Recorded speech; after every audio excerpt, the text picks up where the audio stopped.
Hello seekers, welcome to Punneit Astrology, your one-stop astro channel.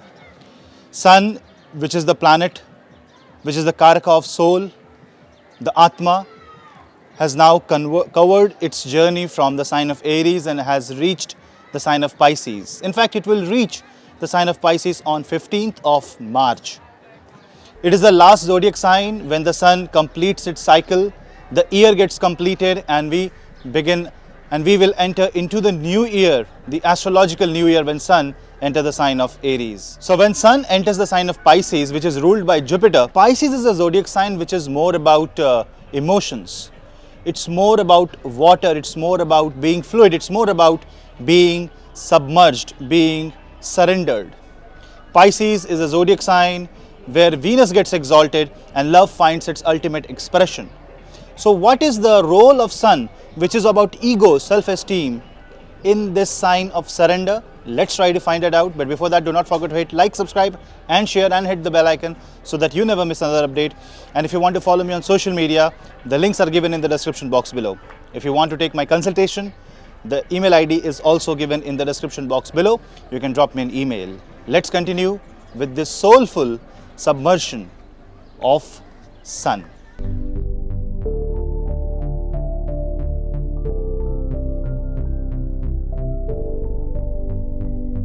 Pisces is a zodiac sign where Jupiter becomes Svagrahi. Pisces is the last zodiac sign and it represents divine waters, the eternal water. Coming into the last house, we also talk about moksha. We talk about surrender, we talk about devotion, dedication, and we also talk about gratitude. The ego completely loses in this particular house and a complete makeover happens and a new transformation comes into picture and something about life changes in this particular house, in this particular zodiac sign.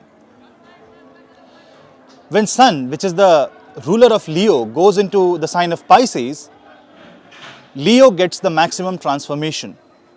Why? Because Pisces is 8th from Leo. The natural properties of Leo is destroyed in the sign of Pisces, and Pisces is a zodiac sign where only love and knowledge reigns supreme. There is no place for ego. That is why sun, before coming into Aries and sun before getting exalted, he needs to be purified.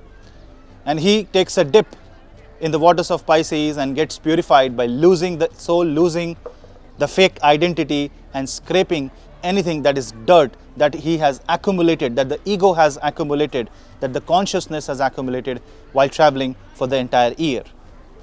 When sun goes in the sign of Pisces, the day starts with sun and moon conjunction. That means mind and soul both are in that house, and moon is very much comfortable because it's water and moon represents water element. Sun will also see Rahu and Mars comfortably placed in Rohini Nakshatra in the third house in the sign of Taurus, whereas Saturn and Jupiter will be 11th from the position of sun. What is very important about this 5-planet placement? This spans like a wing, like the wings of the soul. The third house represents your communication ability, your brothers.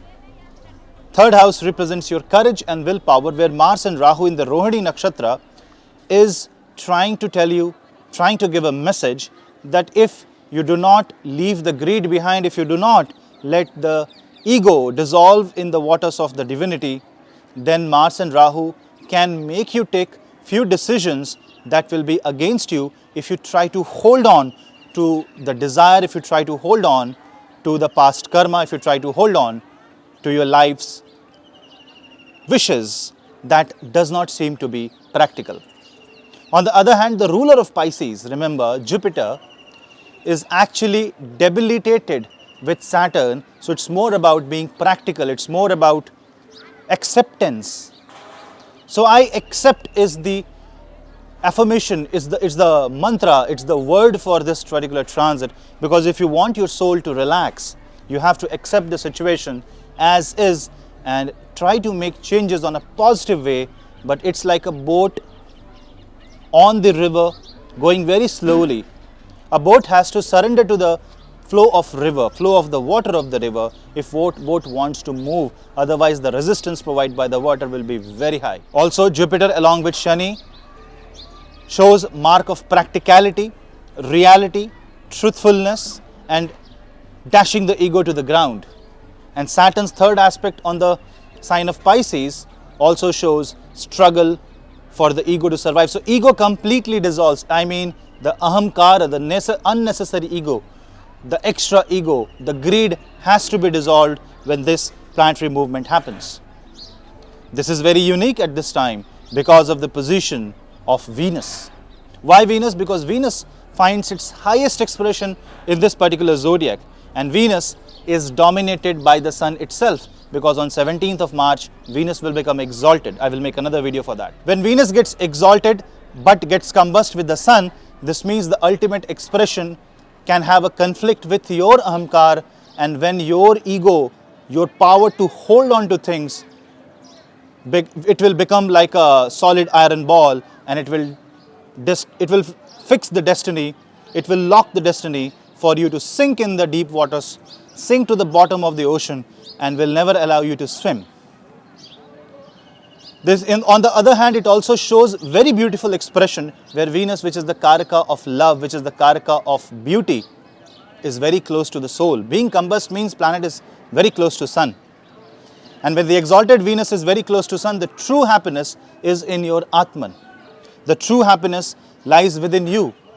But that can only be seen if the dirt of the sins, if the dirt of the kama, krodha, lobha, moha, bhed, ahamkar vanishes.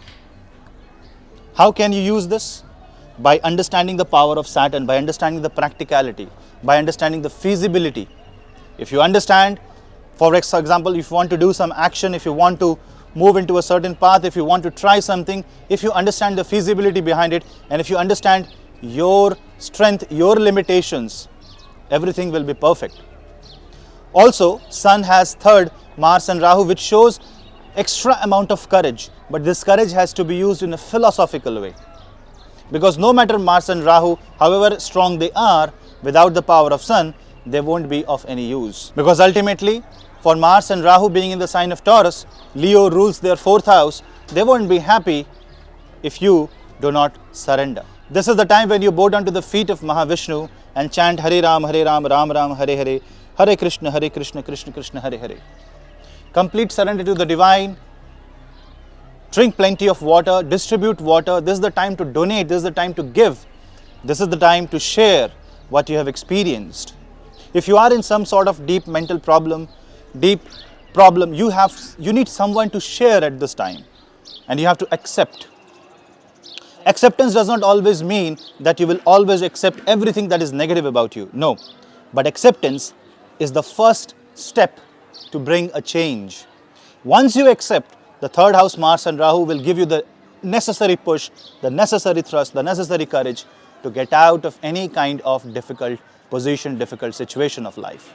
If you can use this, you will find that the highest expression of the soul can be found in this particular transit. Because this transit is divine, this transit is regular, but this transit is very, very special. What makes it more special is the position of Mercury.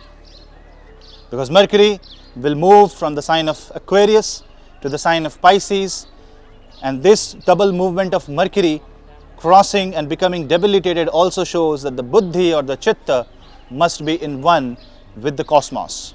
That is why this transit is more philosophical, this transit is more unique, and this transit can change your life forever. Make the best use of it. Chant Aditya Hriday Stotra and chant Mahavishnu mantras, Om Namo Bhagavate Vasudevaya, to get the maximum of this transit. May God give you the best, and may God change you for good. This is your host Punneit. We'll meet in the next video. Till then, Namaste.